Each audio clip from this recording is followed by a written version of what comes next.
Assalamualaikum warahmatullahi wabarakatuh. Sahabat semuanya yang dirahmati Allah Subhanahu wa taala. Lanjutan kitab Nasaihul Ibad, makalah yang kelima. Bismillahirrahmanirrahim. Alhamdulillahi rabbil alamin. Wassalatu wassalamu ala sayyidina Muhammadin wa ala alihi wa ashabihi ajma'in. Amma ba'du. Wal maqalatul khamisatu an Aliyin radhiyallahu anhu wa karrama wajhah. Dan bermula makalah yang kelima itu dari ucapan Sayyidina Ali radhiyallahu anhu wa karrama wajhahu. Semoga Allah memuliakan wajahnya beliau. Apa kata Sayyidina Ali? Inna min na'imid dunya yakfikal islamu ni'matan. Inna, sesungguhnya sebahagian dari nikmat dunia cukup akan engkau oleh Islam itu sebagai nikmat.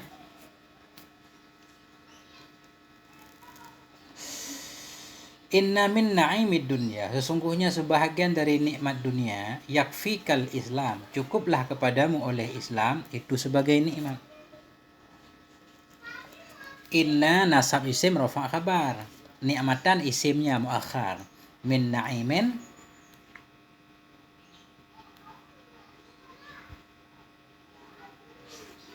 yakfika khobar inna. Jadi kata Sayyidina Ali, nikmat itu sangat banyak. Nikmat Allah yang diberikan kepada kita manusia itu sangat banyak. Namun di antara sangat banyak nikmat, cukuplah Islam itu sebagai nikmat yang paling utama.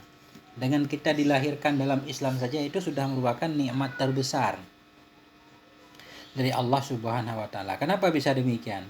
Fa inna a'dhama ni'amillahi lil 'abdi ikhrajuhu minal 'adami ilal wujud wa ikhrajuhu min dhulumatil kufri ila nuril Islam. Karena bahwa sungguh sebesar-besar nikmat Allah bagi hamba itu ikhrajuhu, itu mengeluarkannya si hamba, mengeluarkannya Allah akannya si hamba, minal adam daripada tidak ada, ilal wujud kepada wujud, kepada ada, wa ikhrajuhu dan mengeluarkannya Allah akannya si hamba, idhofah fa'il buang maf'ul, ikhrajuhu dan atau dikeluarkannya si hamba min dhulumatil kufri dari kegelapan kekafiran kepada cahaya Islam. Itu nikmat Allah yang paling besar kepada kita hamba, yaitu ketika kita dikeluarkan dari tiada menjadi ada, dilahirkan ke bumi ini. Sudah kita lahir ke bumi ini, kemudian dikeluarkan dari gelapnya kekafiran menuju kepada cahaya Islam. Itu nikmat.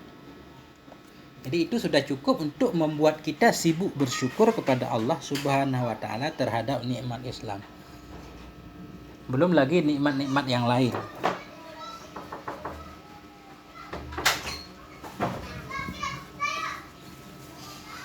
Karena betapapun susah hidup kita, galau, banyak masalah, kalau kita hitung-hitung masih tetap banyak banget nikmat Allah, tidak sebanding. Kalau susah 20%, masih ada nikmat 80%. Kita masih bisa ngopi, masih bisa minum teh manis. Orang-orang banyak yang sudah tidak bisa minum teh manis. Kita masih bisa makan nasi. Banyak orang yang juga sudah tidak bisa lagi makan nasi. Kita masih sehat, banyak orang yang sakit, dan seterusnya.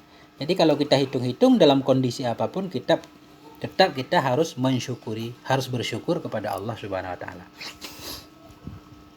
Wa inna minasyughli yakfika ta'atu syughlan. Sesungguhnya sebahagian dari kesibukan cukup kepadamu oleh taat itu sebagai kesibukan. Wa inna minasyughli, sesungguhnya sebahagian dari kesibukan cukup kepadamu oleh ketaatan itu sebagai kesibukan. Memang sangat sibuk sekali semua manusia itu, punya banyak kegiatan. Hendaklah kita jadikan taat kita kepada Allah dalam segala hal sebagai satu kesibukan. Ta'atullahi ta'ala a'dhamul istighal. Maka bermula taat patuh kepada Allah itu a'dhamul istighal, itu sebesar-besar kesibukan. Sibukkan diri kita dengan taat kepada Allah Subhanahu wa taala. Wa inna minal ibrati ayil idati yakfikal maut wa ibratan. Sesungguhnya sebahagian dari idah pelajaran, yakfika cukup kepadamu oleh kematian itu sebagai ibrah, sebagai pelajaran. Banyak pelajaran yang bisa kita ambil dalam hidup ini. Di antara lain pelajaran yang paling penting kata Sayyidina Ali, yaitu kematian. Kematian itu bisa bisa menjadi sebagai pelajaran yang sangat penting sekali. Artinya kematian aja sudah bisa menyebabkan kita sadar sebenarnya. Fa innal mauta akbarul mawa'idhi linnas. Karena sungguh kematian itu sebesar-besar pelajaran bagi manusia. Ketika kita melihat saudara-saudara kita, sahabat-sahabat kita yang sebaya seperjuangan dulu, semuanya sudah tidak ada. Itu akan membuat kita tersadar bahwa tidak lama lagi kita pun akan menyusul. Karena itu bekal perlu kita persiapkan untuk perjalanan yang amat jauh sekali. Bukan bekal makanan, kalau di akhirat itu nggak butuh makanan. Bekal di kuburan, bekal di padang mahsyar, itu bekalnya.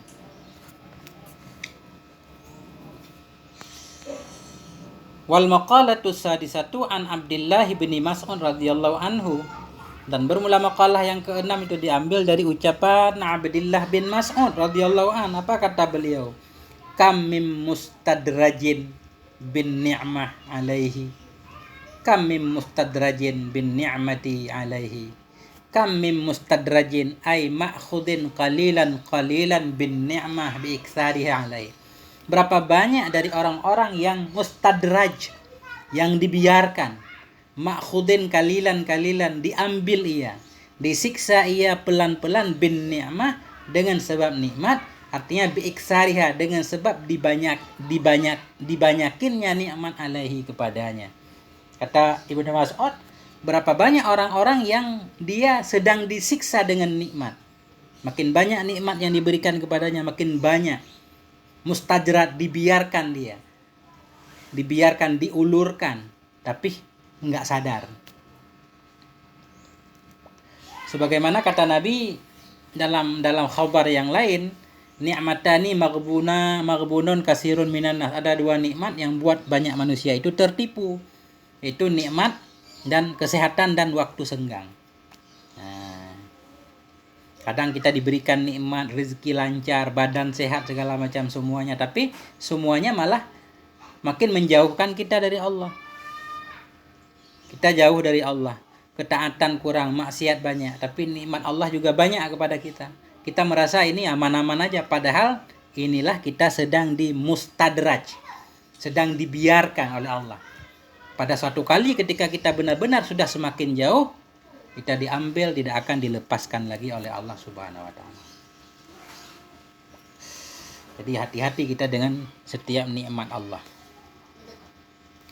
Wa kam mim maftunen mumtahanin bil bala'i bis sana'i bi kasrati sana'in nas alaihi. Dan berapa banyak dari orang yang terfitnah, kata Ibnu Mas'ud. Wa kam mim maftunin, berapa banyak dari orang-orang yang terfitnah. Arti terfitnah di sini mumtahan bil bala, diuji dengan bala. Bisanai, dengan sebab sanjungan.